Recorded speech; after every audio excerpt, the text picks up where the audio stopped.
கடந்த மே 10ஆம் தேதி இந்திய ஒன்றிய பிரதமர் மோடி அவர்கள் ஒரு அறிவிப்பை வெளியிடுறாரு நாட்டு மக்களுக்கு. கம்மியா எண்ணெயை பயன்படுத்துங்க, தங்கம் வாங்குறத குறைச்சுக்கோங்க, வெளிநாட்டுக்கு போறதை குறைங்க, அது டெஸ்டினேஷன் வெட்டிங்கா இருந்தாலும் சரி, சுற்றுலாக்கு போறதா இருந்தாலும் சரி, பெட்ரோல் பயன்பாட்டை குறைச்சுக்கோங்க, அதாவது முடிஞ்ச வரைக்கும் ஒர்க் ஃப்ரம் ஹோம் பண்ணுங்க அப்படின்னு சொல்றாரு. இதெல்லாம் பாக்குறதுக்கு ஒரு சேமிப்புக்கான ஒரு சிறிய அறிவிப்பா தோணுனாலுமே இதுக்கு பின்னாடி இந்தியா சந்திக்கவிருக்கும் மிக பெரும் பிரச்சனைக்கான கட்டியமா இது இருக்கு. அந்த மிக பெரும் பிரச்சனை என்னன்றதை மேலும் இந்த காணொலியில பார்ப்போம். நான் உங்கள் ஆதன் பினான்ஸுக்காக. வெப் கடைசியில அமெரிக்காவும் இஸ்ரேலும் இணைஞ்சு ஈரான் மேலும் மிக பெரும் தாக்குதல் நடத்தினாங்க. இதுக்கு எதிர் தாக்குதல் நடத்த ஈரான் கல்ஃப்ல அமெரிக்கா வச்சிருந்த ராணுவ தளங்கள் மேல எல்லாம் தாக்குதல் நடத்தினாங்க. அந்த பிரச்சனை கொஞ்சம் கொஞ்சமா உக்ரம் அடைஞ்சு கல்ஃப் நாடுகளோட எண்ணெய் வளங்கள் மேலையும் எண்ணெய் சுத்திகரிப்பு நிலையங்கள் மேலையுமே தாக்குதல் நடத்த ஆரம்பிச்சிருச்சு. அதுக்கு மேலும் ஒரு படி மேல போயிட்டு ஹோர்முஸ் நீரிணை, அதாவது ஸ்ட்ரெய்ட் ஆஃப் ஹோர்முஸ் சொல்லப்படுற இடத்தை பிளாக் பண்ணிட்டாங்க. இந்த போர் உக்ரம் ஆக நீரிணை வழியா போகக்கூடிய சரக்கு போக்குவரத்து முற்றிலும் தடைபட ஆரம்பிச்சது. கடல்ல கன்னி வெடிகள், அதை மீறி பயணப்படக்கூடிய கப்பல்கள் மேல தாக்குதல்கள் நிறைய பண்ணாங்க. எந்த கப்பலுமே அந்த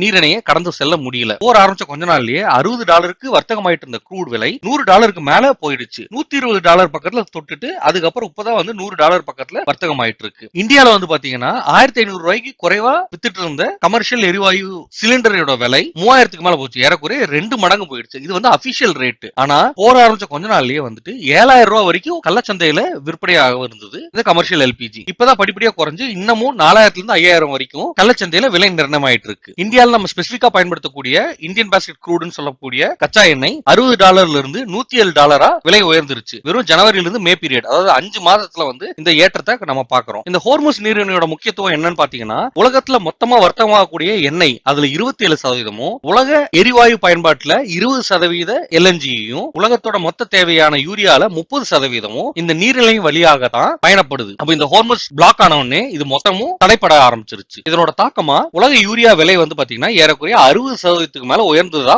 உலக வங்கியோட செய்திகள் சொல்லுது. இந்தியா தன்னோட விவசாய பயன்பாட்டிற்கான யூரியாவை மிக பெரும் பங்கை இறக்குமதி தான் செஞ்சுட்டு இருக்காங்க. இதுலயே இந்தியாவுக்கு ஒரு மிக பெரும் அடி இருக்கு. சமீபத்திய வானிலை கணிப்புகள் தரவுகள் படி பார்த்தோம்னா எல் நினோ இந்த வருஷம் மிக கொடுமையா இருக்க போகுது உலக அளவுல. இந்தியாவுக்கான தாக்கம் என்னன்றது பார்த்தோம்னா ரொம்ப மோசமாவும் இருக்குன்னு கணிச்சிருக்காங்க ஆய்வறிஞர்கள். ஏற்கனவே இந்த வருடம் இருக்கிறதுலே மிகவும் சூடான வருடமா இருக்க போகுதுன்றது கணிச்சிருக்காங்க. இந்த எல் நினோன்றது இந்தியாவை தாக்குறது 90% மேல உறுதியாயிடுச்சுன்னு சொல்றாங்க. இந்த எல் நினோ பிரச்சனை இந்தியாவை மிக பெரும் அளவுல பாதிக்க போகுது. மழை குறைவா பெய்ய போகுது, விவசாயங்கள் பாதிக்கப்பட போகுது, உணவு உற்பத்தி கம்மியாக போகுது, வேலை வாய்ப்புகள் இழப்புகள் நடக்க போகுது. சமீபத்துல சைனா சல்பியூரிக் ஆசிட் எக்ஸ்போர்ட் பண்றத தடை விதிச்சிருக்காங்க. அவங்க தடை விதிச்சதுக்கான காரணம் என்னமோ சில்வர் உற்பத்தியை கட்டுக்குள்ளார கொண்டு வர்றதுக்கு தான் பார்த்தாலுமே சல்பியூரிக் ஆசிட் ஒரு மிக பெரும் பங்க உர உற்பத்தியில செயலாற்றுது. அப்பவே சொன்னாங்க நம்மளோட உர விலை மிக பெரும் அளவுக்கு உயரப்போகுது அப்படின்னு சொன்னாங்க. இந்தியாவோட இந்த ரபி சீசனோட பயிரிடுதல் பார்த்தோம்னா அதுக்கு தேவையான உரம்ன்றது பெரும்பாலும் இறக்குமதி தான் செய்யறோம். எம்ஓபின்ற ஒரு உர வகை பாத்தீங்கன்னா 100% இறக்குமதி தான் பண்றோம். டிஏபின்ற உர வகையில 50%, யூரியால சற்று ஏறக்குறைய 20% இறக்குமதி தான் நம்ம பண்ணிட்டு இருக்கிறோம். இது போக தாய்லாந்து அரசு அவங்க நாட்டுல இருந்து ஏற்றுமதி ஆகக்கூடிய பாம் ஆயில தடை விதிக்கலனாலும் நிறைய ஏற்றுமதி கட்டுப்பாடுகளை விதிக்க ஆரம்பிச்சிருக்காங்க. இதுக்கு அடுத்த ஸ்டேஜ் தடைன்னு எல்லாரும் கணிச்சிட்டு இருந்தாலுமே இந்த கட்டுப்பாடுகளே பாம் ஆயில் விலையை மிக பெரும் அளவுக்கு உயர்த்த போகுது. இது மிக பெரும் அளவுக்கு ஏழைகளையும் நடுத்தர மக்களையும் பாதிக்க போகுது. கடந்த 2 மாதங்கள்ல மட்டுமே நாம இறக்குமதி செஞ்ச யூரியாவோட விலை ஏறக்குறைய 2 மடங்கு உயர்ந்திருக்கு. இது எல்லாமே நம்ம உணவு உற்பத்தி, உணவு பயன்பாட்டுல மிக பெரும் தாக்கத்தை உண்டாக்க போகுது. கடந்த நிதியாண்டுல மட்டும் ஏறக்குறைய 123 பில்லியன் அளவுக்கு கச்சா எண்ணெயை நம்ம இறக்குமதி செஞ்சிருக்கோம். ஏப்ரல் மாதத்துல மட்டும் 50% அதோட விலை உயர்ந்திருக்கு. ஏறக்குறைய 16 பில்லியன் அளவுக்கு நம்ம செலவு பண்ணியிருக்கோம் இந்த கச்சா எண்ணெயை இறக்குமதி செய்யறதுக்கு. இந்த கச்சா எண்ணெய்க்கு மாற்று இருக்கா அப்படின்றது பார்த்தோம்னா எரிசக்தி வாகனங்கள் பயன்படுத்துறது அதிகரிக்கணும். ஆனா இந்திய மொத்த பயன்பாட்டுல பாத்தீங்கன்னா எரிசக்தி வாகனங்களோட பயன்பாடு வெறும் 5% தான் இருக்கு.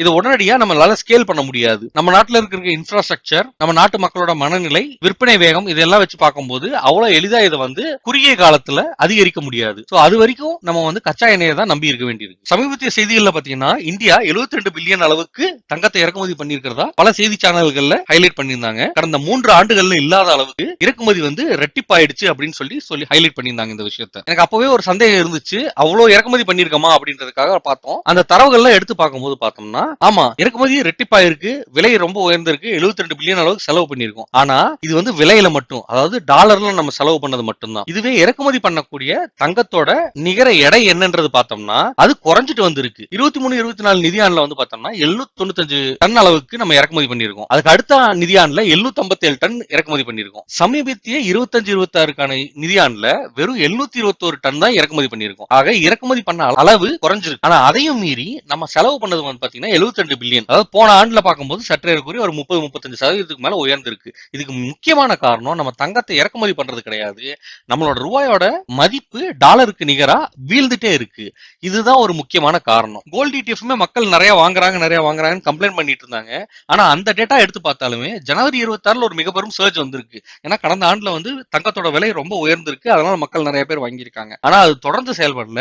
அதுக்கு அடுத்து வந்த மாதங்கள்ல கோல்டு இடிஎஃப் வாங்குறதோட அளவு வந்து கணிசமா குறைஞ்சிருக்கு. தங்க நகை இறக்குமதியை கட்டுக்குள்ள கொண்டு வர்றதுக்காக அரசாங்கம் வந்து இம்போர்ட் டியூட்டி இன்க்ரீஸ் பண்ணிருக்காங்க. 2022ல நம்ம 15% இறக்குமதி வரி கட்டிட்டு இருந்தோம் தங்கத்தை இறக்குமதி பண்றதுக்கு.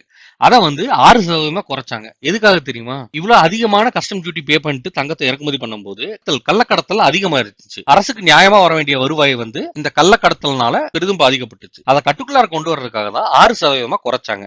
இப்ப திரும்பவும் அதை 15% ஏத்தி விட்டுட்டு தங்க இறக்குமதியை நாங்க டிஸ்கரேஜ் பண்றோம்னு அரசாங்கம் சொல்லும் போது ஏற்கனவே இந்த பிரச்சனை சால்வ் ஆயிடுமா? கண்டிப்பா இந்த இறக்குமதி வரியை 15% வரைக்கும் உயர்த்தினதுக்கு கள்ளக்கடத்தல் இன்க்ரீஸ் ஆக போகுது, அரசுக்கு நியாயமா வர வேண்டிய வருவாய் குறைய போகுது. இது நம்ம பிரச்சனையை சால்வ் பண்றதுக்கான ஒரு முயற்சியா தெரியல, அதை இன்னும் காம்ப்ளிகேட்டட் ஆக்குறோன்ற மாதிரி தான் தோணுது எனக்கு.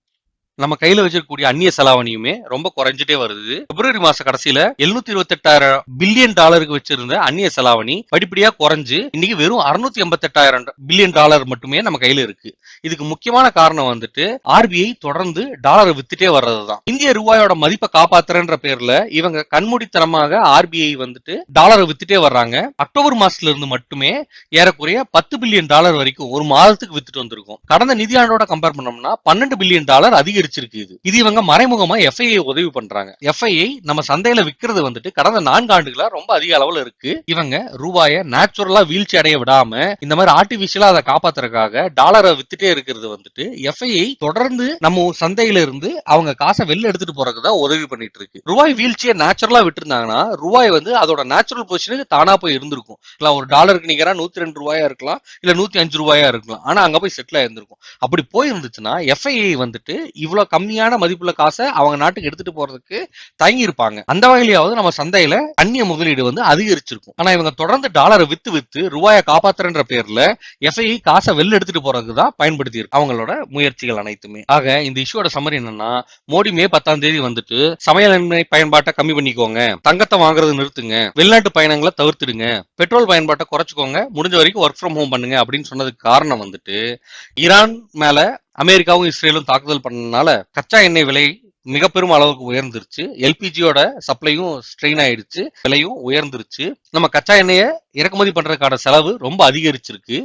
இது போக எல்னினோ த்ரெட் வேற இருக்கு. இதனால மழை குறைவா பெய்ய போகுது, நம்மளோட உணவு உற்பத்தி பாதிக்கப்பட போகுது, விவசாய பொருட்கள் விலை அதிகரிக்கும் போது எளிய மக்கள் பயன்படுத்தக்கூடிய அரிசி, பருப்பு வகைகள், எண்ணெய் வித்துக்களோட விலை ரொம்ப அதிகமாக போகுது, உணவு காய்கறிகளோட விலை ரொம்ப அதிகமாக போகுது. இது மத்திய வர்க்கத்தையும் ஏழை எளிய மக்களையும் ரொம்ப பாதிக்க போகுது. விவசாயத்துக்கு நாம பயன்படுத்தக்கூடிய உரமும் தட்டுப்பாடாக போகுது, அதோட விலையும் அதிகரிக்க போகுது. இந்த விவசாய பிரச்சனையை இது இன்னும் மேலும் அதிகரிக்க போகுது. அவ்வளவு கஷ்டப்பட்டு கச்சா எண்ணெயை இறக்குமதி பண்ணாம எலக்ட்ரிக் வாகனங்கள் பயன்பாட்டை மட்டுமே நம்பி இருக்கலாம்னு பார்த்தோம்னா நம்ம நாட்டில் எலக்ட்ரிக் வாகனங்கள் பயன்பாடு இன்னும் அந்த அளவுக்கு உயர கிடையாது. அது உயராத வரைக்கும் நம்ம கச்சா எண்ணெயை இறக்குமதி பண்ணிட்டே தான் இருக்கும். அந்த வகையில நம்ம செலவு பண்ணக்கூடிய அந்நிய செலாவணி அதிகரிக்கும், நம்மளோட நடப்பு கணக்கு பற்றாக்குறைன்றது வந்து அதிகரிச்சுட்டே இருக்க போகுது. இது போக எஃப்ஐஐ தொடர்ந்து அவங்க முதலீட்டை டாலரா அவங்க நாட்டுக்கு எடுத்துட்டு போறது வந்து தொடர்ந்துட்டே இருக்கு. இதுவும் நம்ம நடப்பு கணக்கு பற்றாக்குறையை அதிகரிக்குது, நம்ம ரூபாயோட விலை வீழ்ச்சியை தொடர்ந்து அதிகரிச்சுட்டு இருக்குது. இந்த எல்லா விஷயமும் நம்மளை கொண்டு போய் நிறுத்தக்கூடிய இடம் வந்து விலையேற்றம். மிக பெரும் அளவுக்கு நாம இதுக்கு முன்னாடி பார்க்காத அளவுக்கு விலையேற்றம் இருக்க போகுது.